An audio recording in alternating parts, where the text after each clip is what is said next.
بسم اللہ الرحمن الرحیم الحمد للہ رب العالمین والصلاة والسلام علی اشرف الانبیاء وسید المرسلین اما بعد رب اشرح لی صدری ویسر لی امری واحلل عقدۃ من لسانی یفقہوا قولی ربنا زدنا علما اللہم فقہنا فی الدین۔ آج ہم انشاءاللہ تفسیر القرآن الکریم کے اس درس میں سورۃ الانفال اس کی آیت نمبر 12 سے 19 تک اس کا ترجمہ اور تفسیر انشاءاللہ آپ کے سامنے رکھیں گے۔ اور آج کا جو ہمارا درس ہے اس میں جو مضامین ہیں، جیسا کہ آپ جانتے ہیں کہ پچھلے درس سے ہی یہ جو جنگ بدر ہے، غزوہ بدر، اس کے حوالے سے جو ہے بات چیت شروع ہو گئی تھی، تو اسی تناظر میں آج کی بھی موضوعات اسی سے متعلقہ ہیں، جس میں سب سے پہلے جو ذکر ہمارے سامنے آئے گا وہ اللہ رب العزت نے ایک مومن موحد کی ایک مشرک کے مقابلے میں جو تائید ہے، اللہ کی نصرت ہے، مدد ہے، اس کا تذکرہ فرمایا ہے۔ اور اللہ رب العزت نے اللہ اور اس کا رسول جو ہے رسول اللہ صلی اللہ علیہ وسلم، ان کی مخالفت کرنے والوں کا جو انجام ہے اس دنیا میں اور آخرت میں، اس کا تذکرہ فرمایا ہے۔ اور پھر اللہ رب العزت نے اس کے بعد ایک آیت میں جو جنگ ہے، جو میدان جنگ ہے، اس کے حوالے سے ایک قانون کا تذکرہ فرمایا، اور اسی ضمن میں اس میں ایک جنگی حکمت عملی جو ہے اس کے تحت کچھ قوانین کا بھی تذکرہ آئے گا، اور پھر آخر میں جو وجہ کامیابی اور کامرانی ہے کہ انسان جب کسی جنگ میں، کسی غزوے میں جیتتا ہے تو اصل وجہ کیا ہوتی ہے، تو وہ ہم انشاءاللہ آج کے اس درس میں پڑھیں گے۔ اور آخری بات کہ اللہ رب العزت کا ایک اصولی فیصلہ، وہ آخری جملہ انشاءاللہ آج کے درس میں وہ آئے گا کہ اللہ کا اصولی فیصلہ اصل میں کیا ہے۔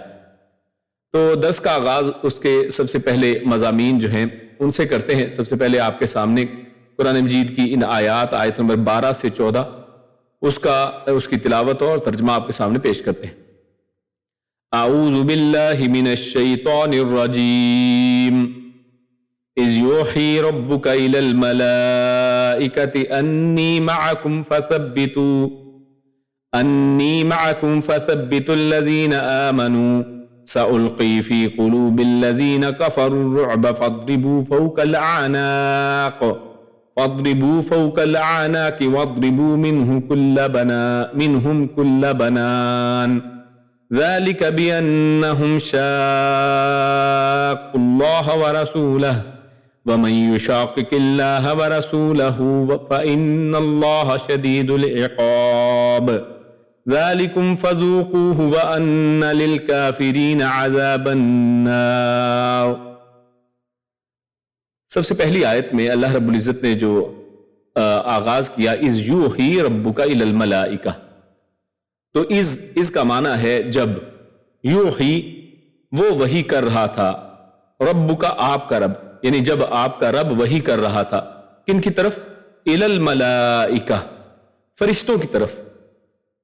انی، اور وہ وحی کیا تھی کہ انی، اور یہاں پر انا یا انا جو لفظ ہوا کرتا ہے جس کا مطلب ہے بے شک، اس کے ساتھ چھوٹی یہ ہے، یعنی جو میں کی طرف اشارہ کرتی ہے کہ بے شک میں، انی بے شک میں، معکم تم سب کے ساتھ ہوں۔ اللہ رب العزت فرشتوں کو فرما رہا ہے کہ میں تم سب کے ساتھ ہوں، وحی کے ذریعے سے فرمایا۔ فثبتوا، تو پس تم سب ثابت قدم رکھو، فثبتوا تم سب ثابت قدم رکھو، الذین ان لوگوں کو جو آمنو جو ایمان لائے، تو ایمان والوں کو ثابت قدم رکھو۔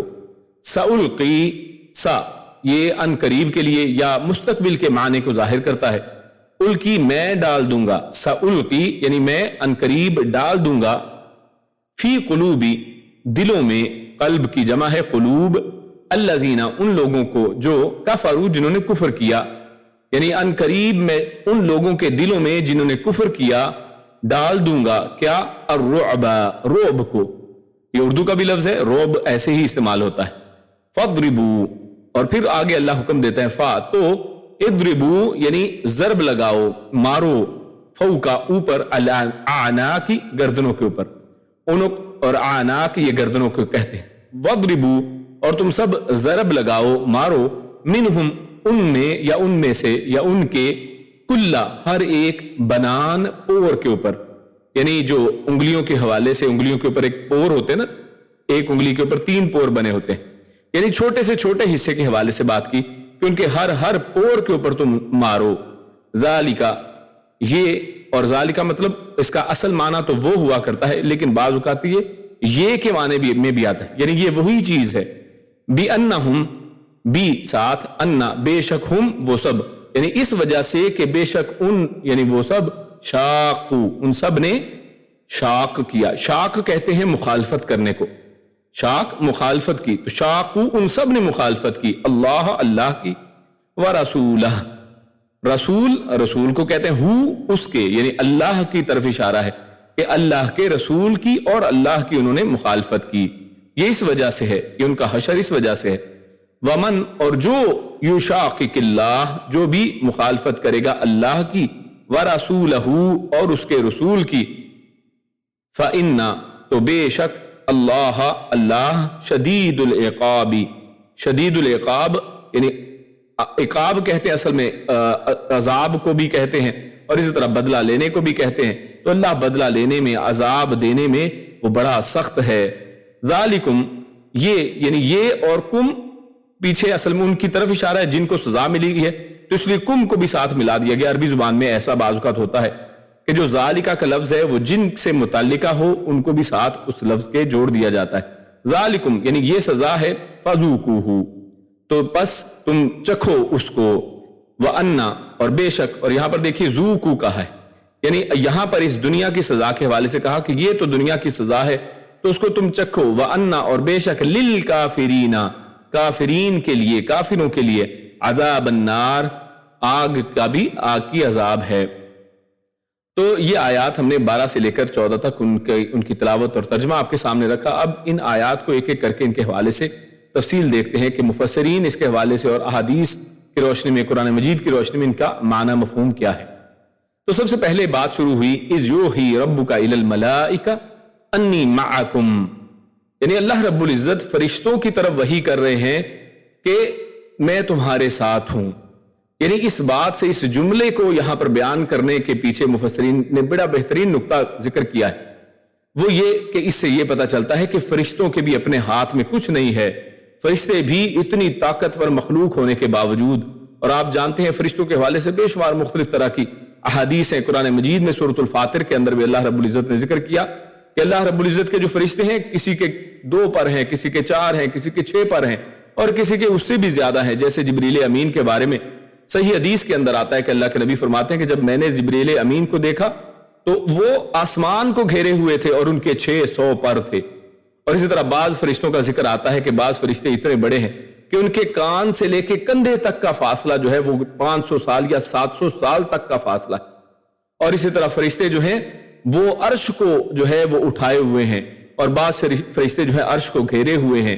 اور یعنی فرشتوں کے حوالے سے بڑی زبردست بات ہے کہ فرشتے بڑے طاقتور مخلوق ہیں، لیکن اس سب کے باوجود ان فرشتوں کے حوالے سے ہمیں کیا یہاں پر بتایا جا رہا ہے کہ اللہ فرشتوں کی طرف بھی وحی کرتا ہے کہ میں تمہارے ساتھ ہوں، یعنی تم بھی فکر نہ کرو. یعنی فرشتے خود بھی جو ہے وہ کچھ نہیں کر سکتے ہیں، اور اتنی طاقتور مخلوق ہونے کے باوجود ان کے ہاتھ میں کچھ نہیں ہے جب تک کہ اللہ رب العزت کا ساتھ نہ ہو.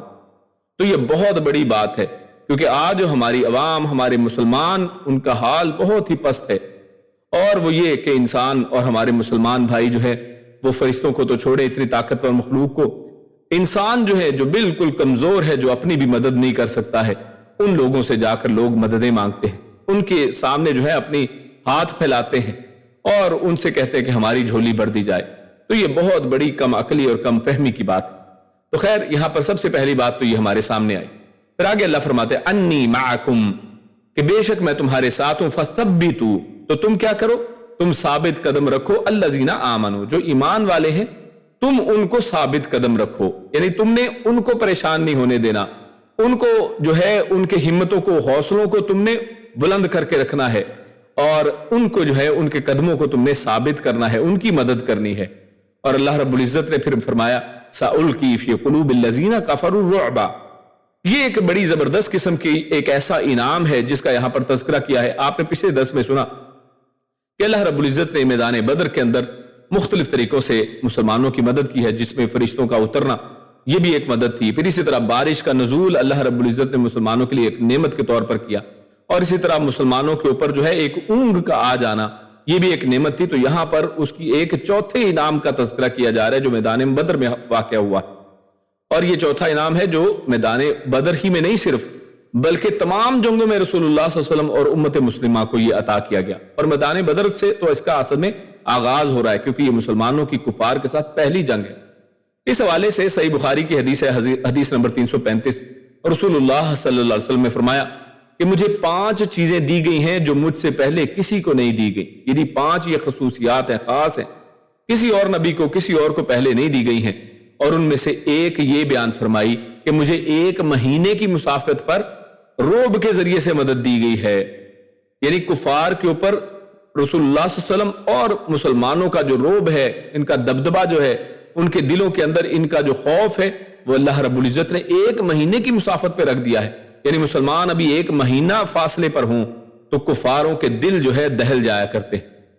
ہاں آگے بات ایک بڑی اہم ہے جس کا ذکر جو ہے سورہ آل عمران کی آیت نمبر 151 کے اندر اللہ رب العزت نے فرمایا ہے، اور وہ کیا ہے؟ سَنُلْقِي فِي قُلُوبِ الَّذِينَ كَفَرُوا الرُّعْبَ بِمَا أَشْرَكُوا بِاللَّهِ، کیونکہ انہوں نے شرک کیا اللہ کے ساتھ، اس وجہ سے اللہ رب العزت مسلمانوں کو یہ تحفہ اور یہ انعام دیتے ہیں کہ مسلمانوں کا رعب کفار کے دلوں میں آتا ہے، کیونکہ مسلمان شرک نہیں کرتے ہیں اور وہ شرک کرنے والے۔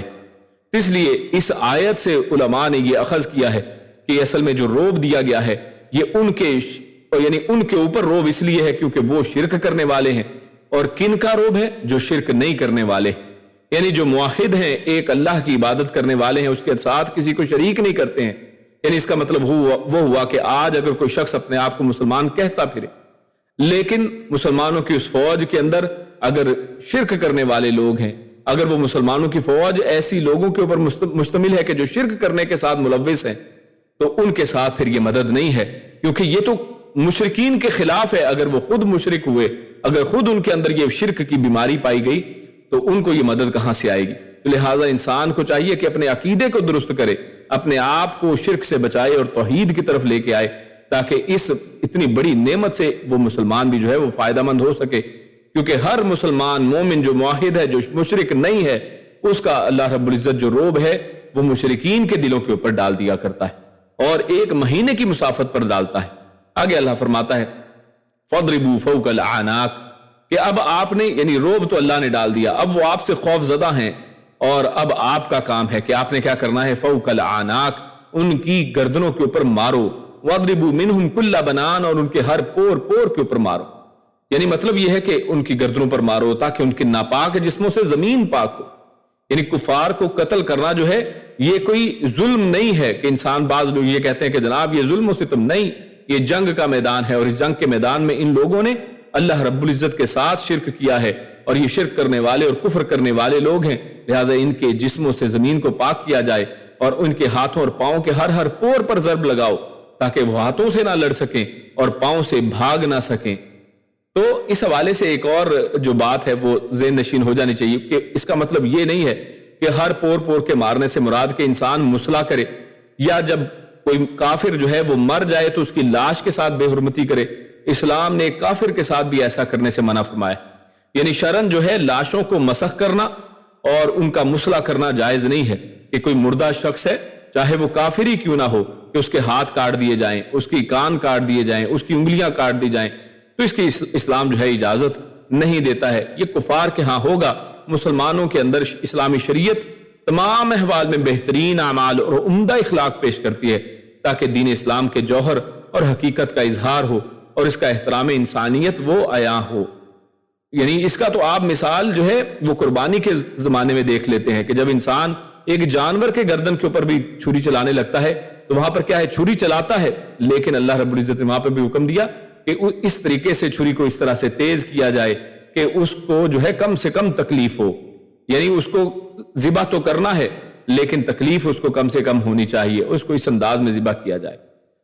تو اس کے بعد اگلی آیت میں، آیت نمبر 13 میں اللہ رب العزت فرماتا ہے ذَلِكَ بِأَنَّهُمْ شَاقُّوا اللَّهَ وَرَسُولَهُ، یہ سب جو ہے اللہ رب العزت نے یہ جو کفار کے ساتھ انجام ان کا یہاں پر ذکر کیا ہے، اور ان کے ساتھ یہ رویہ کہ ان کو ان کی گردنوں پر مارا جائے، ان کے ایک ایک پور کے اوپر مارا جائے، یعنی ان کے ساتھ اچھی طرح لڑائی کی جائے اور اس کے اندر ان کے ہاتھوں اور پاؤں کو مارا جائے، تاکہ وہ بھاگ نہ سکیں اور آپ مسلمانوں کے خلاف وہ اپنے ان ناپاک ہاتھوں کو استعمال نہ کر سکیں. تو یہ سب اس کے بارے میں ذالک کہہ کے اللہ فرماتا ہے بِأَنَّهُمْ شَاقُّوا اللَّهَ وَرَسُولَهُ، یعنی یہ اس وجہ سے ہے کیونکہ انہوں نے اللہ اور اس کے رسول کی مخالفت کی ہے. یعنی یہ سزا اصل میں کس لیے ہے؟ کیونکہ اللہ اور اس کے رسول کی مخالفت کرنے والے ہیں. وَمَن يُشَاقِقِ اللَّهَ وَرَسُولَهُ فَإِنَّ اللَّهَ شَدِيدُ الْعِقَابِ. اور یہاں پر یہ بات بڑی ہی اہم ہے کہ یہاں پر ایک تو یہ ہے کہ ان کی بات ہو رہی ہے کہ جن کے ساتھ یہ جنگ اور میدان کارساز سجا ہوا ہے. یہ میدان بدر کے حوالے سے ہم یہ پڑھ رہے ہیں آیات. لیکن اس کے بعد اللہ رب العزت نے ومن کہہ کر اس بات کو بالکل عام کر دیا ہے کہ جو بھی مخالفت کرے اللہ کی اور اس کے رسول کی فإن اللہ شدید العقاب، کہ اللہ رب العزت سخت عذاب دینے والا ہے. یعنی جو شخص بھی آج اس دنیا کے اندر ہیں وہ کوئی بھی ہوں جو اللہ اور اس کے رسول کی مخالفت کریں، اللہ اور اس کے رسول کے پیغام کی مخالفت کریں، اسلام کی مخالفت کریں، تو اللہ رب العزت فرماتا ہے کہ اللہ اس کا شدید جو ہے، اللہ کا سخت عذاب جو ہے وہ اس کے لیے ہے. فإن اللہ شدید العقاب، اللہ بدلہ دینے میں، اللہ عذاب والا ہونے میں وہ بڑا سخت ہے. اللہ ایسے لوگوں کو عذاب دینے والا ہے جو اللہ کے ساتھ مخالفت کریں، جو اس کے رسول کے ساتھ مخالفت کریں. تو لہٰذا ایسے لوگوں کے لیے کوئی رحم و کرم نہیں ہے اللہ کے ہاں. اس دنیا کے اندر تو ہو سکتا ہے دنیا میں آپ دیکھیں کہ وہ اللہ کی مخالفت بھی کرتے ہیں. آپ دیکھتے ہیں ناروے میں اور یورپ کے اندر کیسی جسارتیں لوگ کرتے ہیں کہ قرآن مجید کو وہ جلاتے ہیں اور اسلام کا مذاق اڑاتے ہیں اور اللہ اور اس کے رسول کی مخالفت کرتے ہیں. اور اس دنیا کے اندر تو شاید وہ ایک دنیا میں زندگی جی لیں، لیکن اللہ فرماتا ہے فإن اللہ شدید العقاب، اللہ کا جو عذاب ہے وہ بڑا سخت ہے. اللہ کی پکڑ سے وہ بچ نہیں سکتے ہیں. آخر کار تو انہوں نے اللہ ہی کے پاس جانا ہے اور اللہ ان کو پکڑنے والا ہے. تو لہٰذا یہاں پر کفار کو بدر کے دن جو ذلت آمیز شکست ہوئی اس کی وجہ اللہ نے بیان فرما دی کہ وہ یہ تھی کہ انہوں نے اللہ اور اس کے رسول کی مخالفت کی اور واضح طور پر ان کے مقابلے میں آ گئے. یعنی اللہ اور اس کا رسول کا پیغام قرآن مجید اتر رہا ہے، ان کے اندر آیات ان کے حوالے سے واضح طور پر آیات نازل ہو رہی ہیں. سورۃ اللہب دیکھیے کتنی واضح ہے کہ اس بندے کا نام لے کر اور اس کی بیوی کے حوالے سے اللہ رب العزت نے بات چیت اور واضح ان کے پیغام کو جھوٹا قرار دیا ہے. لیکن اس کے باوجود وہ مخالفت کے لیے اپنے تمام لوگوں کو لے کر یہ لوگ یہاں پر بدر میں اکٹھے ہو گئے ہیں. لہٰذا اسی لیے ان کے حوالے سے یہاں پر شدید عذاب کی بات کی ہے. اور شاقو یہ کیا ہے؟ یہ شقن اس سے باب مفاعلہ ہے کہ ایک طرف ایک ہو اور دوسری طرف دوسرا اس کے مقابلے میں ہو، تو اس کو کہتے ہیں اصل میں مخالفت. کے مسلمانوں کے مقابلے میں آ گئے، ادھر اللہ اور اس کے رسول ہیں اور اس کے صحابہ اور ان کی جماعت ہے، تو ان کے سامنے کھڑے ہو گئے ہیں، اللہ اور اس کے مقابلے میں آ رہے ہیں. تو کون ہے جو اللہ کو ہرا سکے؟ کون ہے جو اللہ اور اس کے رسول کے سامنے آ کر کھڑا ہو سکے؟ تو ان کے مقابلہ کرنے کی کسی کی جرت نہیں ہے. لیکن ان لوگوں نے یہ جرت اصل میں کی ہے، تو اس وجہ سے ان کو اتنی بڑی سزا اللہ رب العزت فرماتے ہیں کہ اس دنیا میں نہیں صرف آخرت میں بھی ان کو سزا ہونے والی ہے. ذالکم فذوقوہ وان للکافرین عذاب النار. اور آخر میں جو آیت نمبر 14 ہے اللہ کیا فرماتے ہیں؟ ذالکم فذوقوہ. تو فذوقوہ یہ مفسرین نے کہا ہے کہ یہ اصل میں عقاب کی طرف اس کا اشارہ ہے. یعنی یہ جو سزا ہے یہ جو ہے یہ کیا ہے؟ فذوقوہ العقاب، وہ عقاب کی طرف اس کا اشارہ ہے. یعنی یہ ہے وہ عذاب، سو اسے چکھو. یعنی اس کو چکھنے کی طرف اشارہ ہے کہ جو عذاب اللہ رب العزت نے ان کو دیا ہے تو یہ عذاب اس دنیا اور آخرت کے اندر تو یہ ان کو چکھنا ہی ہے. وَأَنَّ لِلْكَافِرِينَ عَذَابَ النَّارِ. اور دنیا میں اللہ اور اس کے رسول کی مخالفت کی سزا انہوں نے میدان جنگ کے اندر تو دیکھ ہی لی کہ کیسے اللہ رب العزت نے ان مسلمانوں کی ایک چھوٹی سی جماعت کے ہاتھوں ان کو قتل کروایا ہے. ان کے 70 سے زیادہ لوگ جو ہیں وہ 70 لوگ وہ قیدی بنا لیے گئے. لیکن اس کے علاوہ ایسے کافروں کے لیے آخرت میں بھی جہنم کا عذاب ہے، اور جو ان کے شرک اور کفر کی وجہ سے، یعنی نہ صرف دنیا کے اندر ان کو عذاب کا سامنا ہوا ہے بلکہ آخرت میں بھی اللہ رب العزت نے ان کے لیے عذاب کو جو ہے وہ تیار کر رکھا ہے. اس کے بعد آگے چلتے ہیں آیت نمبر 15 سے 16 تک، جن میں اللہ رب العزت نے ایک قانون حرب بتایا ہے اور اس میں جنگی حکمت عملی جو ہے اس کا بھی تذکرہ فرمایا ہے. اللہ فرماتا ہے یا ایھا الذین آمنوا اذا لقیتم الذین کفروا زحفا فلا تولوهم الادبار ومن يولهم يومئذ دبره إلا متحرفا لقتال إلا متحرفا لقتال أو متحيزا إلى فئة فقد باء بغضب من الله ومأواه جہنم وبئس المصير۔ اللہ فرماتا ہے یا ایھا الذین آمنوا، یا ایھا، اے الذین، وہ لوگ جو آمنوا ایمان لائے ہو، یعنی اے ایمان والو، اذا لقیتم، اذا جب، لقیتم، اب یہ لقیتم کیا ہے؟ یہ اردو میں ہم لفظ استعمال کرتے ہیں ملاقات کا، تو یہ وہی لفظ ہے لقیتم، یعنی جب تم ملو، الذین، ان لوگوں سے جن کو، کفروا، جنہوں نے کفر کیا، یعنی جب تم کافروں سے ملو، کب؟ زحفن، زحفن یعنی لشکر کی صورت میں، فلا تولوہم، اب اس لفظ کی وضاحت میں انشاءاللہ آگے آئے گی، تو فلا تولوہم، تو نہ، فلا تو نہ، تولو، تم مڑو، ولو کہتے ہیں بالکل منہ پھیر کر مڑ جانے کو، تو تم منہ پھیر کر نہ مڑو، الادبار، اپنی پیٹھیں، تو تم سب پھیرو ان سے اپنی پیٹھیں، تو ایسا نہ ہو کہ تم ان سے پیٹھیں پھیرو۔ ومن یولہم، اور جو یولی، یعنی وہی بات جو پہلے تولو میں آئی ہے، تو جو پھیر لے ہم، ان سے، یومئذ، اس دن، یعنی جنگ والے دن، دبرہ، اور دبر پشت کو کہتے ہیں، جو اپنی پشت پھیر لے اس دن، یعنی جنگ کی حالت میں، الا، سوائے، متحرفن، یعنی اب یہ ایکسیپشن اور استثنائی حالات بیان کیے گئے ہیں جو جنگی حکمت عملی کے تحت ہوتے ہیں۔ اللہ فرماتا ہے کہ جو ایسی جنگ کے دوران اس دن جو ہے منہ پھیر لے، پیٹ کے بل پھر جائے، الا متحرفن، سوائے کن لوگوں کے؟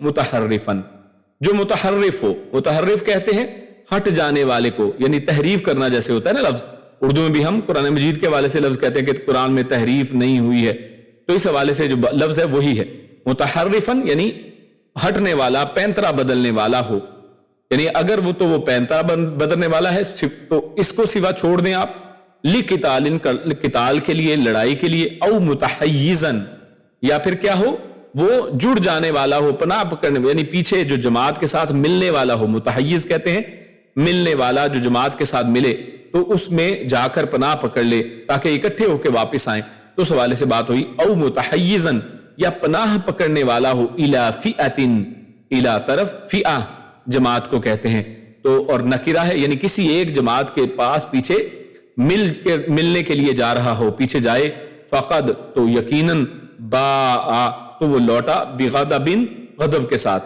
یعنی ان دو کے علاوہ جو بھی لوٹے گا وہ غضب کے ساتھ لوٹا، یعنی یہاں پہ غلط فہمی نہ ہو، اللہ رب العزت نے الا کہہ کر یہ سوائے کہہ دیا، یہ دو کیٹیگری سوائے میں آ گئی، اور اس کے علاوہ کوئی بھی اگر مڑتا ہے تو اللہ فرماتا ہے فقد باء بغضب، تو وہ لوٹا غضب کے ساتھ، من اللہ، اللہ کی طرف سے، ومأواہ جہنم، اور اس کا ٹھکانہ ہے جہنم، جہنم، وبئس المصیر، اور بئس یعنی بہت برا ہے، المصیر پھرنے کی جگہ، یعنی وہ جو جہاں پر وہ لوٹنے والا ہے، پھر کر جانے والا ہے، یہ بہت بری جگہ ہے۔ یہ آیت نمبر 15 اور 16 ہم نے آپ کے سامنے تلاوت اور ترجمہ رکھا، تو اس میں اللہ رب العزت کیا ارشاد فرماتے ہیں؟ اس میں اللہ رب العزت نے پہلی آیت کے اندر یا ایھا الذین آمنوا کہہ کر سب سے پہلی بات کہ مومنوں کو مخاطب کیا، اور بارہا ہم نے یہ بات ذکر کی ہے کہ عبداللہ ابن مسعود رضی اللہ تعالیٰ عنہ، ان کے حوالے سے یہ ایک روایت ہے کہ اللہ کے نبی عبداللہ ابن مسعود فرماتے ہیں کہ جب بھی یا ایھا الذین آمنوا کا آئے تو پھر کان لگا لیا کرو، بالکل ہوش کے ساتھ اس کو غور سے سنو کہ اللہ رب العزت کوئی حکم نازل کرنے لگے ہیں یا کسی بات سے روکنے لگے ہیں، تو لہٰذا اس سے غور سے سنو، تو ایمان والوں کو مخاطب کیا گیا ہے۔ اذا لقیتم الذین کفروا زحفا فلا تولوہم الادبار، تو اللہ رب العزت نے یہاں پر ایک جنگ کا قانون بیان کیا ہے کہ کوئی بھی شخص اگر جنگ کے اندر آتا ہے تو اس جنگ کے اندر قانون یہ ہے کہ پھر وہ مڑ نہیں سکتا ہے، تو اس کے اندر اس کو پھر لڑنا ہے، اور اس کے آگے پھر ایکسیپشن اللہ نے بیان کی ہے۔ یہاں پر جو لفظ آیا ہے زحفن، تو اس کے حوالے سے عربی زبان میں جو زحف الصبی یہ لفظ آتا ہے، جس کا مطلب ہے کہ جب بچہ زمین پر گھسٹتا ہے، رینگتا ہے، تو اس کے لیے بھی یہی زحف کا لفظ استعمال کیا جاتا ہے۔ اس طرح جو زحف الجیش کا لفظ بھی استعمال ہوتا ہے، یعنی جو جیش ہے، جو لشکر ہے، وہ بھی جب تھوڑا تھوڑا کر کے، یعنی آہستہ آہستہ کر کے آگے بڑھتا ہے، تو اس کے حوالے سے بھی یہی لفظ آتا ہے۔ تو یہاں پر بھی یہی اسی انداز میں، اسی حوالے سے یہ لفظ استعمال ہوا ہے لشکر کے حوالے سے، کہ کوئی بڑا لشکر بھی ہو یا کوئی بھی ہو، چونکہ آہستہ آہستہ وہ آگے بڑھتا ہے، کیونکہ بہت سے لوگ اس کے اندر شامل ہیں، تھوڑا تھوڑا کر کے آگے بڑھتے ہیں جیسے کوئی بچہ آگے بڑھتا ہے. تو اس لیے زحفن کا یہاں پر ذکر آیا کہ جب کافر جو ہیں وہ لشکر کی صورت میں، کیونکہ کافر بہت زیادہ تعداد میں بڑے لشکر کی صورت میں ہمیشہ ہی آئے ہیں. آپ اسلامی ہسٹری کے اندر دیکھ لیں، جنگ بدر سے شروع ہو جائیں، اس کے بعد جنگ احد ہے، اور جتنی بھی جنگیں ہیں آپ بڑی بڑی جنگیں دیکھیں گے، جنگ قادسیہ جیسی جنگیں جس میں 2-2 لاکھ جو ہے وہ کفار ہیں. ان تمام جنگوں میں آپ کو کفار کے لشکر بڑے بڑے نظر آئیں گے جن کی موومنٹ بڑی مشکل ہے. تو اس حوالے سے یہ لفظ جو ہے بڑا بہترین یہاں پر استعمال کیا گیا ہے. تو اللہ فرماتا ہے کہ جب وہ اس طرح سے آگے بڑھے تو اس لیے لشکر کے بڑھنے کو بھی زحف کے ساتھ اللہ نے یہاں پر ذکر فرمایا ہے. تو مراد یہ ہے کہ دشمن جب مقابلے کے لیے میدان میں سامنے آ کھڑا ہو تو کرنا کیا ہے؟ تو بھاگنا نہیں ہے. فلا تولوہم الادبار، بھاگنا نہیں. تو یہ ایک سمپل پہلا رول بتا دیا گیا، کیونکہ یہ جو چیز ہے یہی قدموں کو جماتی ہے. اسی سے مسلمان فوجوں کے اندر جو ہے حوصلے اور ہمت پیدا ہوتی ہے. اور جب کوئی شخص بھاگنا شروع کر دے تو اس کے ساتھ دیکھا دیکھی پورا جو ہے شیرازہ بکھر جاتا ہے اور انسان کے اندر ہمت طاقت نہیں رہتی ہے. تو اللہ رب العزت نے یہ جو حکم ہے صرف بدر ہی میں نہیں دیا کہ یہ صرف بدر کے لیے حکم ہے، بلکہ یہ حکم سب مسلمانوں کو ہمیشہ کے لیے ہے. اور متعدد احادیث میں کفار سے بھاگنے کو کبیرہ گناہ قرار دیا گیا ہے. رسول اللہ صلی اللہ علیہ وسلم نے فرمایا کہ 7 ہلاک کرنے والے گناہوں سے بچو، 7 ہلاک کرنے والے گناہوں سے بچو. اور اللہ کے نبی صلی اللہ علیہ وسلم نے ان 7 گناہوں میں سے ایک گناہ یہ بھی ذکر کیا ہے کہ ان میں سے ایک دشمن سے مٹ بھیڑ کے وقت پیٹ پھیرنا. یعنی دشمن کے ساتھ مٹ بھیڑ ہو جائے، جنگ شروع ہو جائے تو اس میں پھر پیٹ پھیر کر بھاگنا جو ہے یہ منع ہے. یہ ان ہلاک کرنے والے گناہوں میں سے، اور یہ صحیح بخاری کی حدیث تھی. اور اس طرح رسول اللہ صلی اللہ علیہ وسلم نے اسی لیے بزدلی سے پناہ کی کئی دعائیں سکھائیں، جن میں اللہ کے نبی صلی اللہ علیہ وسلم خود بھی بزدلی سے پناہ کی دعائیں مانگا کرتے تھے. اور اس حوالے سے سیدنا انس رضی اللہ تعالیٰ عنہ انہوں نے فرمایا کہ رسول اللہ صلی اللہ علیہ وسلم جب کسی منزل پر اترتے تو میں کثرت سے آپ کو یہ پڑھتے ہوئے سنتا کہ اللہ کے نبی یہ دعا پڑھا کرتے تھے. اور اس طرح اس دعا سے ملتی جلتی جو بھی ہم آپ کے سامنے ذکر کرتے ہیں، اس دعا سے ملتی جلتی دعا اللہ کے نبی صلی اللہ علیہ وسلم نماز کے بعد بھی اس کا ذکر فرمایا کرتے تھے. اور یہ دعا یا اس سے ملتی جلتی آپ کو دیگر دعائیں ملیں گی جن میں تھوڑا بہت سیغے میں ہلکا پھلکا آگے پیچھے فرق آپ کو ملے گا، لیکن اس کا عموم اور معنی اور مفہوم ایک ہی جیسا ہے. تو یہ دعا جو ہمارے سامنے صحیح بخاری کی حدیث نمبر 2893 ہے، اس میں دعا کچھ اس طرح سے کہ اللہم اعوذ بک من الہم والحزن، کہ اے اللہ میں تیری پناہ چاہتا ہوں. یہ اللہ کے نبی دعا مانگا کرتے تھے، کیا کہ اللہ میں تیری پناہ چاہتا ہوں من الہم، فکروں سے، فکر سے، والحزن اور جو ہے وہ غم سے، والعجز اور عاجز آ جانے سے، والکسل اور اسی طرح سستی سے میں تیری پناہ مانگتا ہوں، والبخلی اور بخل سے تیری پناہ مانگتا ہوں، اور یہ لفظ آ گیا والجبن اور بزدلی سے تیری پناہ مانگتا ہوں. یعنی اللہ کے نبی بزدلی سے بھی پناہ مانگتے ہیں، اور یہ بزدلی ہی کی علامت ہوا کرتی ہے. انسان منہ پھیر کر اس میدان جنگ سے بھاگ جائے کہ جہاں پر شہادت اس کا منہ دیکھ رہی ہے، شہادت اس کا انتظار کر رہی ہے، اور وہ شخص جو ہے وہ اس جنگ کو چھوڑ کر بھاگ نکلے. وَدَلْعِ الدَّيْنِ، اور اللہ کے نبی آگے فرماتے وَدَلْعِ الدَّيْنِ وَغَلَبَةِ الرِّجَالِ، اور دین جو ہے یعنی قرض چڑھ جانے سے میں تیری پناہ مانگتا ہوں، اور جو رجال ہیں لوگوں کے غلبے سے کہ لوگ مجھ پر غلبہ پا لیں، اس سے میں تیری پناہ چاہتا ہوں. تو یہ دعا یا اس سے ملتی جلتے جو ہے الفاظ والی دعائیں آپ کو ملیں گی. تو ہم سب کو بھی چاہیے کہ یہ دعا اس کو یاد کر لیں، اور اپنی نمازوں کے بعد اور دیگر اوقات پر، اور جیسے سیدنا انس فرماتے ہیں کہ اللہ کے نبی جب بھی کسی منزل پر اترتے تو یہ دعا پڑھا کرتے تھے. تو اس دعا کو یاد کریں اور اپنی منزلوں کے اوپر آپ بھی اس کو اللہ کے نبی کی سنت سمجھ کر اور پیارے پیارے الفاظ کو اسی طرح سے دہرایا کریں، اور اس کا معنی مفہوم بھی جاننے کی کوشش کریں. آگے اللہ رب العزت نے آیت نمبر 16 میں کیا فرمایا؟ الا متحرفا لقتال او متحیزا الی فیہ. پہلے تو ایک قانون بیان کر دیا کہ جنگ سے آپ بھاگ نہیں سکتے ہیں، پیٹ پھیر کر وہاں سے نکل نہیں سکتے ہیں، سوائے اللہ رب العزت فرماتے ہیں کہ 2 طرح کے لوگوں سے، کہ 2 طرح کی کیٹیگریز جو ہیں اس سے مستثنا ہیں، اور وہ ایسا کر سکتی ہیں کہ اگر جانا چاہیں تو جا سکتی ہیں. لیکن وہ جانا کیسا ہے؟ وہاں پر پہلا لفظ آیا متحرفن. متحرفن تحرفا اس سے نکلا ہے، جس کا معنی ایک طرف ہونا ہے، یعنی ایک طرف سے دوسری طرف دشمن کو دھوکہ کے دینے کے لیے پلٹنا یا پینترا بدلنا. یہ یعنی جنگی ایک حکمت عملی میں سے، کہ بعض اوقات جنگ میں حکمت عملی ہوتی ہے کہ آپ جو ہے یہاں سے ایک دم پیچھے ہٹ جائیں اور کسی دوسری طرف سے حملہ آور. تو یہ ایک طریقہ کار ہے، پینترا بدلنے کا ایک طریقہ ہے. اور اسی طرح متحیزن، یہ تحیزہ سے ہے کسی جگہ اکٹھا ہونا. یعنی مثال کے طور پر کسی وجہ سے دشمن کا حملہ تیز ہو گیا ہے، تو اب آپ دوبارہ چاہتے ہیں کہ اکٹھے ہو کر ایک دفعہ دوبارہ ان کے اوپر زبردست طریقے سے حملہ کریں، تو اس کی وجہ یعنی ایک وجہ یہ بھی ایک وہ وجہ ہے کہ جو جائز ہے کہ انسان پیچھے ہٹ کر دوبارہ اکٹھا ہو اور اکٹھے ہو کر ایک دفعہ دوبارہ، یعنی یہ حکمت عملی ہونی چاہیے، یعنی اگر پہلے سے حکمت عملی طے ہے تو اس اعتبار سے اس کو کیا جا سکتا ہے، یعنی اس مقصد سے نہیں کہ میں اپنی جان بچا کر جنگ میں سے بھاگوں اور بھاگ کر وہ پیچھے مل جائے، تو یہ نہیں، بلکہ ہاں کیا ہے، یہ حکمت عملی ہے کہ ہم دوبارہ اکٹھے آ کر اور طاقت کے ساتھ اور اپنی جانوں کو ایویں نہیں گنوائیں گے، بلکہ ان کو مار کر، ان کو قتل کر کے اور ان کا خاتمہ کر کے وہاں سے نکلیں گے۔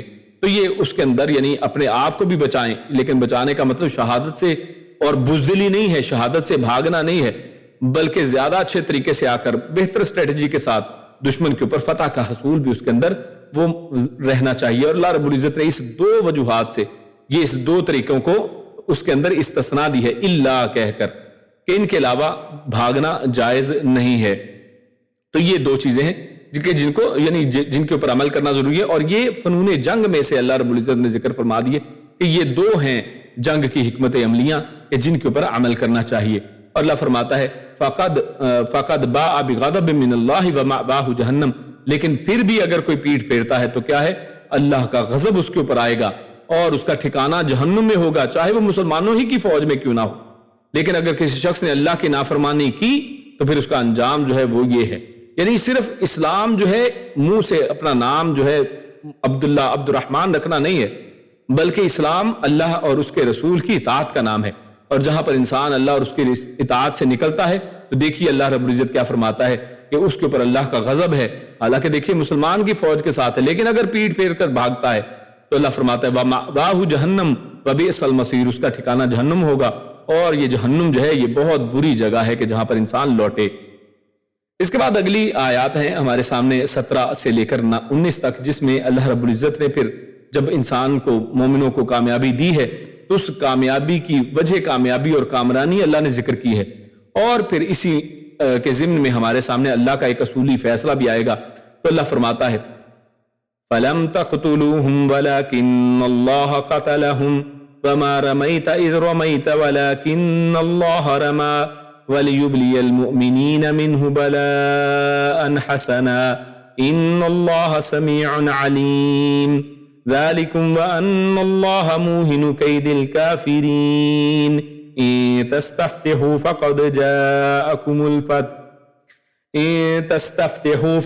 جَاءَكُمُ الْفَتْحُ وَإِن تَنْتَهُوا فَهُوَ خَيْرٌ لَكُمْ وَإِن تَعُودُوا نَعُدْ وَلَن تُغْنِيَ عَنكُمْ فِئَتُكُمْ شَيْئًا وَلَوْ كَثُرَتْ وَأَنَّ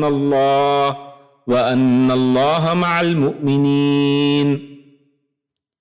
اللہ فرماتا ہے فَلَمْ تَقْتُلُوهُمْ، فَلَمْ فا تو یا پس یا لہذا کے معنی میں ہوتا ہے، لم نہیں، تقتلوہم تم سب نے قتل کیا، ہم ان سب کو، یعنی تم سب نے مل کر ان سب کو قتل نہیں کیا، ولیکن اور لیکن اللہ قتلہم اللہ نے قتل کیا ہے انہیں، یعنی تم نے ان کو قتل نہیں کیا بلکہ اللہ نے انہیں قتل کیا ہے۔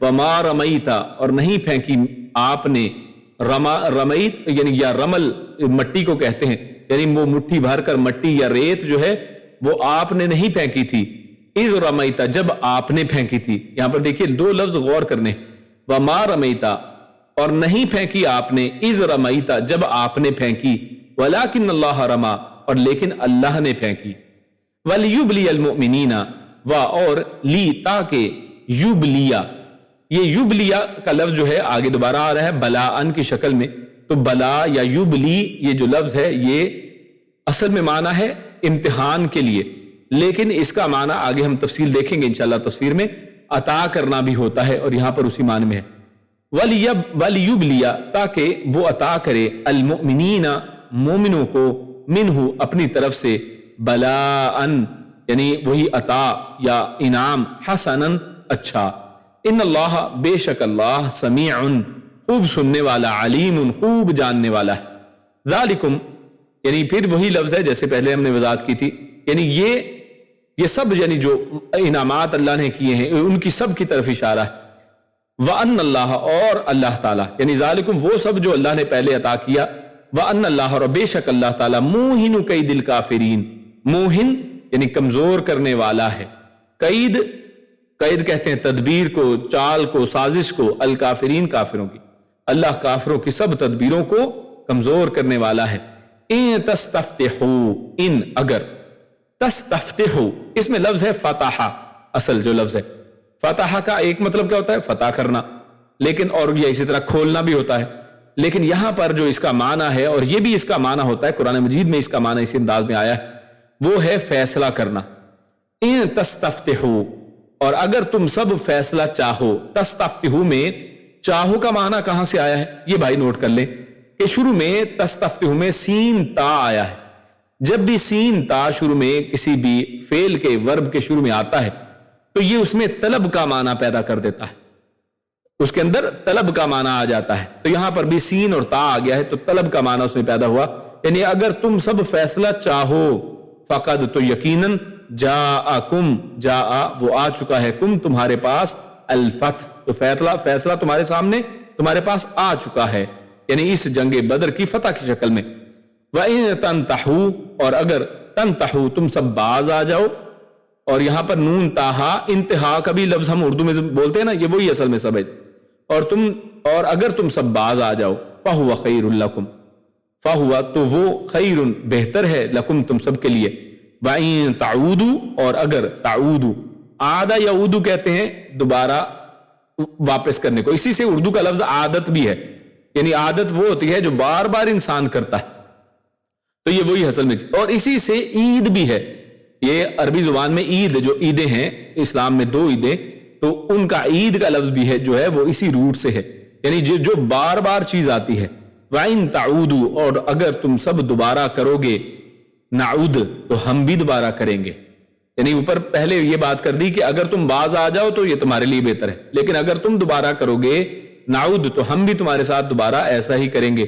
وَلَن تُغْنِيَ، ولن اور ہرگز نہیں، تغنیہ کام آئے گی، اور اس میں تغنیہ میں غنی کا لفظ ہے، غنی، غنا یا غنا، یہ بے پرواہی کو کہتے ہیں، یعنی ایک امیر آدمی کو بھی غنی اسی لیے کہا جاتا ہے کیونکہ اس کے پاس اتنا مال و دولت یا اللہ کا جو رزق ہے کہ وہ بے پرواہ ہو جاتا ہے کہ کتنے پیسے ہیں اور کہاں پہ کتنا خرچ کریں، وہ بے پرواہی کے ساتھ وہ کام کرتا ہے، تو یہ غنی جو ہے یہ اللہ کے لیے بھی غنی کا لفظ آتا ہے، یعنی جو بے پرواہ ہے، یعنی ولن تغنیہ تو نہیں کام آئے گی، یعنی نہیں تمہیں بے پرواہ کرے گی، تو نہیں تمہیں بے پرواہ کرے گی، یعنی تمہارے کام نہیں آئے گی، یہ اس طرح معنی میں بھی استعمال کر لیا جاتا ہے۔ عنکم تمہارے، فئتکم یہ پہلے بھی فئہ کا لفظ آیا ہے، یعنی جماعت کو کہتے ہیں، یعنی تمہاری جماعت تمہارے کچھ کام نہیں آئے گی، ہرگز کام نہیں آئے گی، شیئن کچھ بھی، یعنی ذرا برابر بھی تمہاری جماعت تمہارے کام نہیں آئے گی، ولو کا صورت، ولو چاہے یا اگرچہ کا صورت بہت زیادہ ہو، چاہے تعداد میں کتنی ہی زیادہ ہو تو تمہارے وہ جماعت تمہارے کسی کام نہیں آئے گی۔ وَأَنَّ اللَّهَ اور یقیناً یا بے شک اللہ، مع وہ ساتھ ہے، المؤمنین مومنوں کے، اور بے شک اللہ مومنوں کے ساتھ ہے، چاہے ان کی جماعت جیسی بھی ہو تو مومنوں کے ساتھ اللہ ہوا کرتا ہے۔ آگے ہم چلتے ہیں اس آیت کی جو ترجمہ اور تفسیر کی طرف۔ اللہ رب العزت ارشاد فرماتا ہے فَلَمْ تَقْتُلُوهُمْ وَلَكِنَّ اللَّهَ قَتَلَهُمْ۔ سب سے پہلی بات تو اللہ رب العزت نے یہاں پر یہ ارشاد فرمائی کہ مومن جو ہیں وہ یہ نہ سمجھ بیٹھے کہ ہم نے ان کو قتل کیا ہے، اللہ اس لیے فرماتا ہے کہ تم سب نے اس کو قتل نہیں کیا، ان سب کو، بلکہ یہ اللہ ہے جس نے ان سب کو قتل کیا ہے۔ تو اس حوالے سے صاحب کشاف، تفسیر کشاف کے اندر وہ لکھتے ہیں، وہ کہتے ہیں کہ یہاں حرف فا، یعنی یہ جو فلم میں فا آیا ہے یعنی پس، وہ ایک شرط کا جواب ہے کہ اگر تم فخر کرو کہ ہم نے یہ کیا وہ کیا تو پھر یہ درست نہیں ہے، یعنی فلم تقتلوہم، تو پھر اگر ایسی بات ہے تو پھر تم نے بالکل قتل نہیں کیا ہے۔ اگر تم اس طرح کی باتیں کرو کہ جناب ہم نے بڑی بہادری دکھائی، ہم نے یہ کیا، ہم نے وہ کیا، تو یہ بات درست نہیں ہے، بلکہ حقیقت یہ ہے کہ تم نے انہیں قتل نہیں کیا ہے، بلکہ اللہ نے انہیں قتل کیا ہے، کیونکہ نہ تمہاری تعداد زیادہ تھی، اور یہ تاریخ گواہ ہے کہ مسلمان اس جنگ بدر میں کتنے ہیں، 313 17 یا 300 سے کچھ اوپر ہیں، اور بلکہ اس کے بعد بھی جتنی جنگیں مسلمانوں کی آج تک ہوئی ہیں، آپ تقریباً ہر ایک کو دیکھ لیں، سب ایک کے اندر مسلمانوں کی جو طاقت اور تعداد ہے ہمیشہ کفار کے مقابلے میں بہت کم رہی ہے، صرف کم نہیں بہت کم رہی ہے، اس کے باوجود اللہ رب العزت ہمیشہ ان کو فتح دیتا رہا ہے. تو یہ تعداد کبھی بھی زیادہ نہیں رہی، اور نہ ہی تمہارے پاس اتنا سر و سامان تھا. آج بھی دیکھ لیں، آج کیا ہے، جو حقیقی مسلمان، جو لڑنے والے ہیں، مجاہدین ہیں، جہاد کرنے والے کتنے ہیں؟ گنتی کے چند لوگ ہیں. کسی کی ملامت ان کو کوئی نقصان نہیں کرتی ہے. آپ آج یہ غزہ کے اندر اور مسلمان علاقوں کے اندر جو جنگیں چل رہی ہیں ان میں حالات دیکھ لیں کہ گنتی کے چند لوگ ہیں، ان کے پاس اسلحہ اور سامان کیسا ہے؟ کیا ان کے مقابلے میں؟ نہیں. کیا ان کی تعداد کفار کے مقابلے میں؟ نہیں. کیا ان کے جو فئہ، ان کے جو جتھے اور ان کے گروہ ہیں ان کے جیسے ہیں؟ نہیں ہیں. لیکن اس کے باوجود جب بھی ان کو فتح ملتی ہے، کامیابی ملتی ہے، تو کس کی بدولت ملتی ہے؟ وہ اللہ کی بدولت ملتی ہے. تعداد کی بدولت نہیں، سامان کی بدولت نہیں. کیونکہ اس گمراہی اور اس غلط فہمی نے مسلمانوں کو بڑا گمراہ کیا ہے کہ بہت سے مسلمان صرف اسی چکر میں لگے رہتے ہیں کہ نہیں ابھی کچھ نہیں کرنا کیونکہ ابھی ہم ان کے ہم پلہ نہیں ہوئے. بھائی پوری تاریخ کا جائزہ لے لیں، کب مسلمان ان کے ہم پلہ ہوئے؟ کبھی بھی نہیں. ہمیشہ ان سے تعداد میں، اسلحے میں کم ہی رہے، اور آج بھی وہی حال ہے. ٹیکنالوجی میں، تعداد میں، ہر لحاظ سے کم ہی ہے. تو اس کا مطلب یہ نہیں کہ مسلمان جیت نہیں سکتے. تاریخ بلکہ اس کے اوپر گواہ ہے کہ مسلمان ہی جیتتے ہیں. اور اللہ رب العزت نے یہاں پر تو ایک اصول ہی بتا دیا ہے جو آگے انشاءاللہ آنے والا ہے. تو خیر یہ اللہ نے اصل میں جتایا ہے. اور آگے اللہ فرماتا ہے وَمَا رَمَيْتَ إِذْ رَمَيْتَ. وَمَا رَمَيْتَ، یہ لفظ بڑے غور سے سننے والے. پہلے اللہ کیا فرماتا ہے؟ وَمَا رَمَيْتَ، اور نہیں آپ نے پھینکا، نہیں آپ نے پھینکی تھی وہ مٹی. إِذْ رَمَيْتَ، جب آپ نے پھینکی تھی. یعنی اس کا مطلب ہے آپ نے پھینکی تو تھی، لیکن اللہ کہہ رہا ہے کہ اس کی نسبت میں آپ کی طرف نہیں کرتا. پھینکی آپ نے ہی ہے. إِذْ رَمَيْتَ کا لفظ یہ بتا رہا ہے کہ اللہ کے نبی نے ہی اصل میں پھینکی تھی مٹی، کسی اور نے نہیں پھینکی. لیکن اللہ کیا فرمایا؟ وَلَٰكِنَّ اللَّهَ رَمَىٰ، لیکن اللہ نے اصل میں پھینکی ہے. تو اس اصل میں اس کا مطلب کیا ہے؟ تو یہ مطلب سمجھنا بڑا ضروری. تو اللہ رب العزت نے یہاں پر ایک خاص بات کی ہے کہ اگر آپ جانتے ہیں کہ اس کے پس منظر کے اندر جو آگے حدیث کے اندر بھی آ رہا ہے کہ اللہ کے نبی نے ایک مٹھی بھر مٹی پھینکی ہے. اگر وہ مٹھی بھر مٹی آپ کی پھینکی ہوئی ہوتی تو اتنی دور جا سکتی تھی؟ وہ جا ہی نہیں سکتی تھی. اللہ کے نبی صلی اللہ علیہ وسلم اپنے تمام تر حیثیت اور آپ کے جو ہے یعنی بہترین، جو یعنی تمام انسانوں میں سب سے بہترین ہونے کے باوجود اللہ کے نبی صلی اللہ علیہ وسلم جو ہیں وہ ایک انسان ہے. جیسا کہ سورۃ الکہف کی آخری آیت میں اور دیگر کئی مقامات اللہ نے ذکر فرمایا ہے کہ اللہ کے نبی صلی اللہ علیہ وسلم کیا ہیں؟ الا بشرن، وہ ایک بشر ہیں، وہ ایک انسان ہے. قل انما انا بشر مثلکم، سورۃ الکہف میں اللہ فرماتا ہے کہ آپ فرما دیجئے کہ بے شک میں تمہاری ہی طرح ایک انسان ہوں. ہاں فرق آپ میں ہمارے میں ایک ہے، یہ نہیں کہ وہ بالکل ہماری طرح انسان ہے، بلکہ کیا ہے؟ ان کی طرف وحی کی جاتی. یہ فرق ہے. فرق یہ ہے کہ وہ ایک اللہ کے رسول ہیں، اللہ کے نبی ہیں، ان کی طرف وحی کی جاتی ہے، ہمارے میں سے کسی کی طرف وحی نہیں کی جاتی. تو یہ ان کا ہمارا فرق ہے. تو اگر یعنی اللہ کے نبی کو یہاں پہ فرمایا جا رہا ہے کہ اگر آپ نے پھینکی ہوتی تو کیا اس طرح جاتی؟ تو جتنی ایک آدمی کے پھینکنے سے جاتی ہے آپ کی تو مٹی اتنی جانی تھی. تو اس کو اتنا بڑھانا اور ٹھیک نشانے پر پہنچانا کہ ہر مشرک کی آنکھ میں پہنچ جائے، یہ کون کر سکتا ہے؟ یہ صرف اللہ کا کام.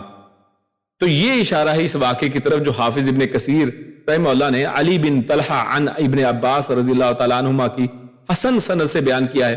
وہ کہتے ہیں کہ رسول اللہ صلی اللہ علیہ وسلم نے بدر کے دن دونوں ہاتھ اٹھائے اور کہا کہ یا رب اگر یہ جماعت ہلاک ہو گئی تو پھر زمین میں تیری عبادت کبھی نہیں ہوگی. تو جبریل علیہ السلام نے کہا آپ مٹی کی ایک مٹھی لیں اور ان کے چہروں پر پھینکیں. آپ صلی اللہ علیہ وسلم نے مٹی کی ایک مٹھی پکڑی اور ان کے چہروں کی طرف پھینکی تو جو بھی مشرک تھا اس کی آنکھوں، نتنوں اور منہ میں اس مٹی کا کچھ حصہ جا پہنچا تو وہ پیٹھ دے کر بھاگ گئے. یعنی اللہ رب العزت نے اس کا یہ اثر کیا اور وہ ہر ایک تک کچھ نہ کچھ ضرور پہنچی ہے. تو یعنی یہ اللہ رب العزت اس عمل کی نسبت کیا کر رہے ہیں اپنی طرف. وَلَٰكِنَّ اللَّهَ رَمَىٰ، بلکہ اللہ نے وہ مٹی اصل میں پھینکی. یعنی وہ رما یعنی ان تک جو مٹی پہنچی ہے وہ اللہ رب العزت کی قدرت سے پہنچی ہے. رسول اللہ صلی اللہ علیہ وسلم نے تو صرف اس کو پھینکا ہے، اس لیے فرمایا اِذْ رَمَيْتَ، جب آپ نے پھینکا. یعنی پھینکنا آپ کا کام ہے، اس کو ان کفار کے نتنوں تک، ان کے جو آنکھوں تک، ان کے حلقوں تک پہنچانا یہ اللہ کا کام ہے. تو گویا مٹی پھینکی آپ نے لیکن اس کو نشانے تک پہنچایا کس نے؟ اللہ نے. پھینکنے کا کام آپ کا تھا اور نشانے پر لگانا کس کا کام تھا؟ اللہ کا فعل تھا. اچھا اس حوالے سے ایک بڑا ہی اہم نقطہ ہے، وہ ذکر کرنا بڑا ضروری ہے، کیونکہ کچھ بد عقیدہ لوگ جو ہیں اس حوالے سے ایک غلط عقیدہ رکھتے ہیں. اور بعض لوگ وما رمیتا سے وہ ثابت کرتے ہیں کہ در حقیقت رسول اللہ صلی اللہ علیہ وسلم خود ہی پروردگار عالم ہے، یہی اللہ ہے. یا اس وقت اللہ رب العزت ان کے اندر آ گئے تھے. یہ جو وحدت الوجود اور حلول کے عقیدہ رکھنے والے جو لوگ ہیں نا، جو تو یعنی اپنے شیخوں کے بارے میں یہ سمجھتے ہیں کہ وہ اللہ کے اندر سما گئے اور اللہ ان میں سما گیا، اور وہ اس طرح کی باتیں جو کرتے ہیں، تو اللہ رب العزت نے یہاں پر اصل میں اس آیت سے ان کا بھی جواب نکلتا ہے. یعنی جو لوگ یہ دعویٰ کرتے ہیں اسی آیت سے کہ جناب وہ اللہ نے تو دیکھے پھینکی تھی، حالانکہ پھینک اللہ کے نبی رہے تھے، تو یہ غلط اصل میں مفہوم ہے.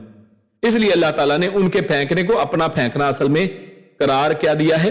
یعنی کیا فرمایا؟ اذ رمیت، جب آپ نے پھینکا. یعنی اللہ نے یہ نہیں کہا کہ وہ جو ہے آپ نے پھینکا نہیں ہے، اللہ نے آپ کے پھینکنے کا انکار نہیں کیا. آپ کا پھینکنا اور ہے اور اللہ کا پھینکنا اصل میں اور ہے.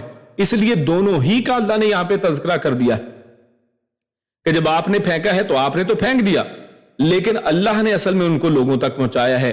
وَلَٰكِنَّ اللَّهَ رَمَا، یہ لفظ اس کی طرف اشارہ کر رہا ہے. تو اس صورت میں ایک اور بات ہے اس کو سمجھنے کے لیے کہ جو لوگ کہیں نہیں نہیں نہیں یہ تو آپ اس طرح بات کر رہے ہیں، نہیں، اس سے تو یہ ثابت ہوتا ہے کہ اصل میں اللہ کے نبی کے ہاتھ اس وقت وہ اللہ ہی تھے اور اللہ رب العزت نے وہ پھینکا ہے. تو اگر ایسی بات ہے تو تھوڑا آیت کے پیچھے ہی جا کے دیکھ لیتے. ایک جو ہے لائن اوپر آپ پڑھ لیں، فَلَمْ تَقْتُلُوهُمْ وَلَٰكِنَّ اللَّهَ قَتَلَهُمْ، کہ مسلمانوں تم نے ان کو قتل نہیں کیا. تقتلوا جمع کا صیغہ ہے کہ تم سب نے ان کو قتل نہیں کیا بلکہ اللہ نے قتل کیا. تو اس کا مطلب ہے کہ تمام بدری مسلمان وہ بھی اللہ تھے. یعنی پھر تو صرف اللہ کے نبی تک نہیں رکنا پڑے گا آپ کو، پھر صرف اللہ کے نبی کے اندر اللہ کا وجود نہیں ثابت کریں گے، بلکہ پھر تو تمام صحابہ کے اندر یہ ثابت کریں گے کہ ہر صحابی کے اندر اللہ رب العزت تھا، نعوذ باللہ. تو یہ بات جو ہے وہ بڑی آگے بڑھ جائے گی اور یہ غلط اصل میں عقیدہ ہے. تو یہ نہایت شرکیہ، کفری اور جہالت پر مبنی عقیدہ ہے.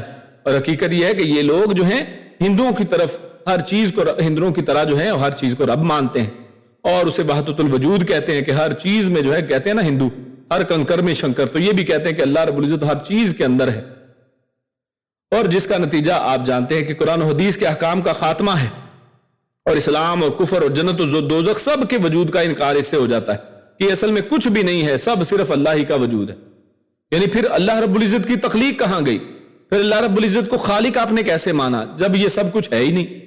جب سب کچھ اللہ ہی ہے تو پھر خالق کون ہے؟ جیسے کہ ان لوگوں کے بہت سے جو ہے منصور حلاج وہ کیا کہتے ہیں کہ کس کو سجدہ کروں، میں خود ہی تو خدا ہوں.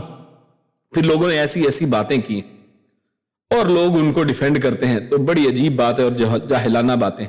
خیر آگے چلتے ہیں. اللہ فرماتا ہے وَلْيُبْلِيَ الْمُؤْمِنِينَ مِنْهُ بَلَاءً حَسَنًا، تو یہاں پر لیوبلیا، یہ بلاؤن اسی لفظ سے نکلا ہے، یعنی جس کا مطلب اصل میں کیا ہوتا ہے؟ آزمانا، اور جو سختی اور مصیبت کے ساتھ بھی ہوتا ہے اور نعمت عطا فرما کر بھی. یعنی اللہ دونوں طرح آزماتا ہے نا، بعض اوقات اولاد دے کر، پیسہ دے کر، رزق دے کر، نعمتیں دے کر آزماتا ہے، کبھی لے کر آزماتا ہے. تو اس لیے بلاؤن کا معنی مصیبت بھی ہے اور انعام بھی ہے، دونوں ہی طرح اس کا معنی عربی میں کیا جاتا ہے. اور یہاں پر اس کا معنی انعام ہے، وَلْيُبْلِيَ، تاکہ وہ یعنی انعام عطا کرے، مِنْهُ بَلَاءً حَسَنًا، یعنی اچھا انعام. تو اس کا معنی یہاں پر انعام ہی ہے.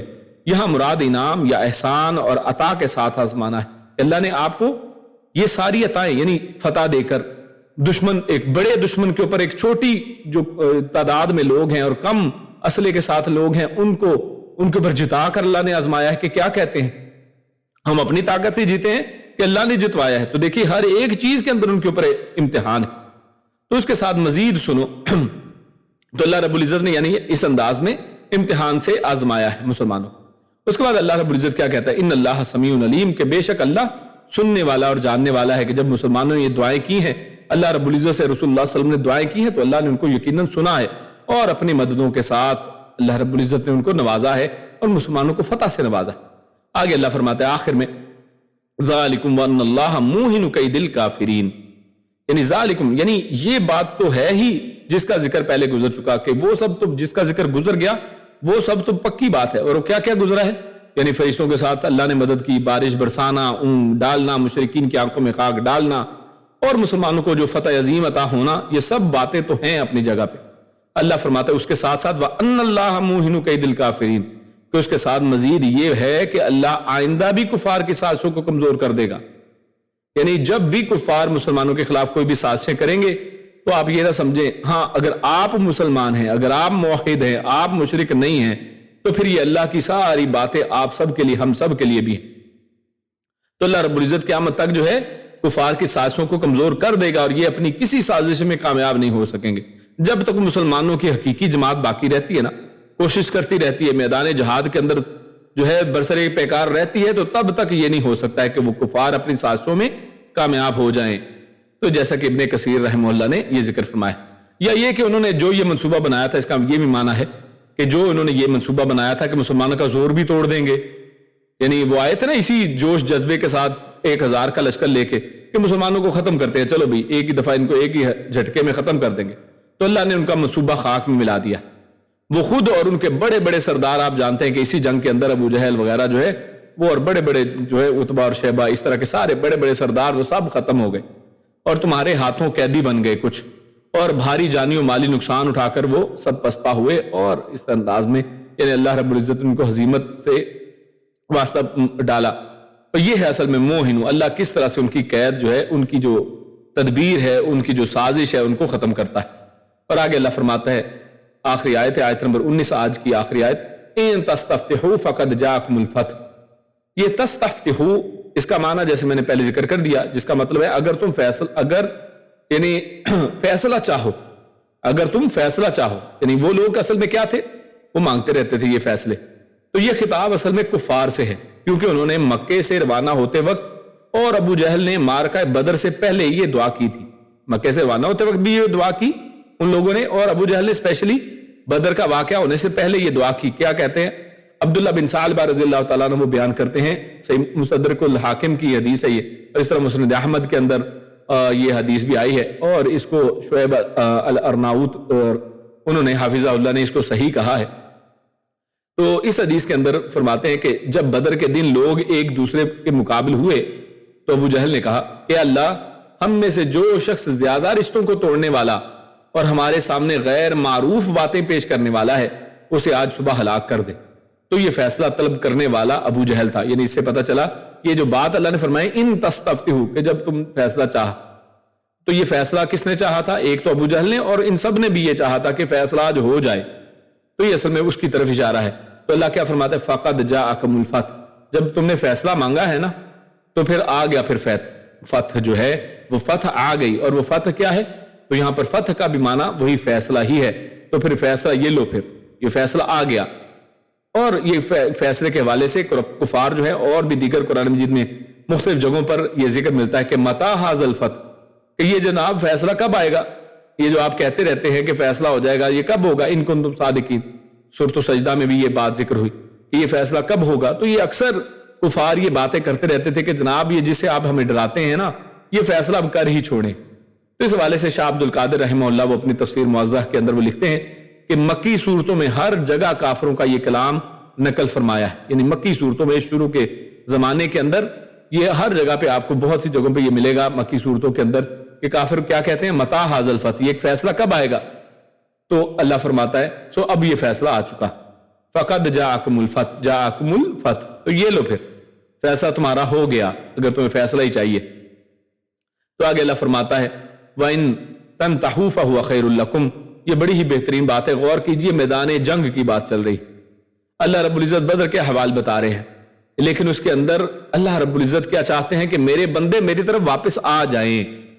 یعنی اس جنگ کے باوجود، اس دشمنی کے باوجود، اللہ اور اللہ کے رسول کے ساتھ یعنی وہ دشمنی کرنے والے ہیں، مخالفت کرنے والے، اس کے باوجود اللہ کیا فرماتا ہے وَإِن تَنْتَحُوا فَهُوَ خَيْرٌ لَكُمْ. اگر تم باز آ جاؤ تو پھر یہ تمہارے لیے بہتر ہے. یعنی ہے کوئی ایسا میدان کہ جس میں آگے سے آپ کو یہ کہا جائے کہ بس کر دو تو تمہیں پھر جان چھوٹ جائے گی تمہاری. وَإِن تَعُودُوا، لیکن ساتھ ہی اللہ فرماتا ہے کہ نہیں، اگر تم باز نہیں آؤ گے، اگر تم دوبارہ کرو گے نعود، تو پھر ہم بھی دوبارہ کریں گے. یعنی جیسا انجام تمہارا ابھی ہوا ہے تو ایسا ہی دوبارہ ہوگا. وَلَن تُغْنِ عَنْكُمْ فِئَتُكُمْ شَيْئٌ وَلَوْ كَثُرَتْ. اور یہ بھی زبردست ایک بات ہے جس کو ہم نے غور کرنا چاہیے اور اس کے اوپر مسلمانوں کو ٹھیک ہو جانا چاہیے کہ جو کثرت کو دیکھتے رہتے ہیں کہ جناب وہ بہت زیادہ ہیں، ان کے پاس بڑا اسلحہ ہے، ان کے پاس بڑی ٹیکنالوجی ہے، پہلے مسلمانوں کو ان کی جتنی ٹیکنالوجی لینی چاہیے اور پھر ایسا کریں گے، پھر ویسا کریں گے. ایسا نہیں ہے.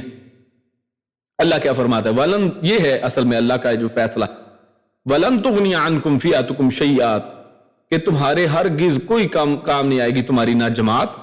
اور غور کریں کتنے جھنڈے لے کر یہ جماعتیں نکلتی ہیں، پیچھے امریکہ ہے، پیچھے انگلینڈ ہے، ایک طرف اسرائیل ہے اور کون کون نہیں ہے ان کے ساتھ، اور دوسری طرف ذرا سامنے مجھے گن کے بتائیں کہ کتنے لوگ ہیں.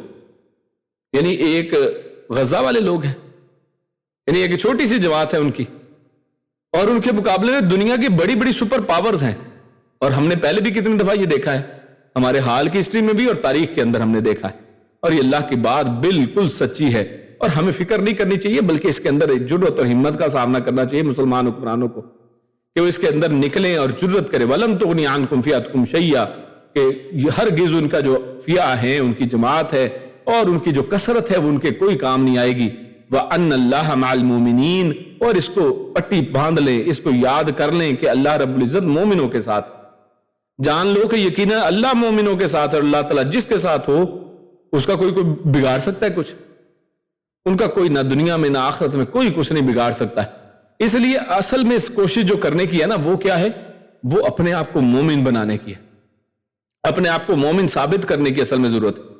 ہم میں سے کتنے ایمان والے ہیں؟ ہمارے ایمان کا لیول کیا ہے؟ ہم چھوٹی چھوٹی چیزوں کے اوپر بک جاتے ہیں، ہم چھوٹی چھوٹی چیزوں کے اوپر ایمان کو سائیڈ پہ رکھ کے دنیا کو جو ہے اوڑنا بچوڑا بنا لیتے ہیں. ہماری یہ حالت ہے. اور ہم یعنی اگر اپنے اندر ایمان پیدا کر لیں، یہ ساری جو اللہ رب العزت نے انعامات ذکر کیے ہم سب کے لیے بھی ہیں، یہ ساری جو اللہ رب العزت نے وعدے کیے ہم سب کے لیے. اللہ نے مومن کہا ہے، اس لیے اپنے آپ کو مومن بنانے کی ہمیں کوشش کرنی چاہیے، اور ساتھ ہی ساتھ ہمت اور جرأت کے ساتھ جو ہے وہ آگے بڑھنے کی کوشش کرنی چاہیے. اللہ رب العزت سے دعا ہے کہ اللہ رب العزت جو ہم نے کہا سنا اس پر عمل کرنے کی توفیق عطا فرمائے. اللہ رب العزت نیک عمل اور اچھی سمجھ کی توفیق عطا فرمائے. سبحان ربک رب العزت عما یصفون وسلام علی المرسلین والحمد للہ رب العالمین. جزاکم اللہ خیر و مبارک اللہ فیکم. السلام علیکم ورحمۃ اللہ وبرکاتہ. جس کے بعد ہمارا ابھی کوئز ٹائم ہے، اور کوئز میں جو ہمارے سوالات ہیں سب سے پہلے وہ آپ کے سامنے رکھتے ہیں. پہلا سوال ہے سألقی فی قلوب الذین کفروا الرعب. تو میدان حرب میں مومنوں کو چوتھا انعام وہ کیا عطا ہوا، یعنی جو چوتھا انعام ہے جس کا یہاں پر تذکرہ ہے وہ کیا اصل میں انعام ہے جو اس آیت میں اس تذکرہ ملا ہے. اس کے بعد ہے ذالک بانہم شاقوا اللہ ورسولہ.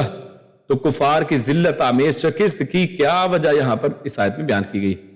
اس طرح اللہ فرماتا ہے یا ایھا الذین آمنوا اذا لقیتم الذین کفروا زحفا، اور آگے تک آیت ہے. تو اس حوالے سے ہم نے صحیح بخاری کی ایک حدیث بھی بیان کی.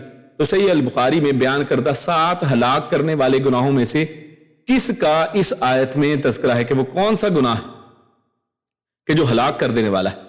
اور اسی طرح اگلا سوال ہے کہ الا متحرفا لقتال او متحیزا الی فئہ. یہ آیت جو ہم نے آیت کا ایک ٹکڑا ہمارے سامنے ہے، تو اس میں میدان جنگ میں کن 2 صورتوں کی چھوٹ اللہ نے دی ہے، کہ میدان جنگ میں آپ مڑ نہیں سکتے ہیں تو باقی لیکن چھوٹ ان 2 صورتوں میں ہے. وہ کیا ہے؟ وما رمیت اذ رمیت. یہ جو ایک آیت آئی تو اس کا ہم نے اس کے اوپر بڑی وضاحت کی ہے. تو اس آیت کا اصل میں کیا مفہوم ہے، اس سے مراد اصل میں کیا ہے؟ وَلِيُبْلِيَ الْمُؤْمِنِينَ مِنْهُ بَلَاءً حَسَنًا. تو یہاں پر بلاءً سے کیا مراد ہے؟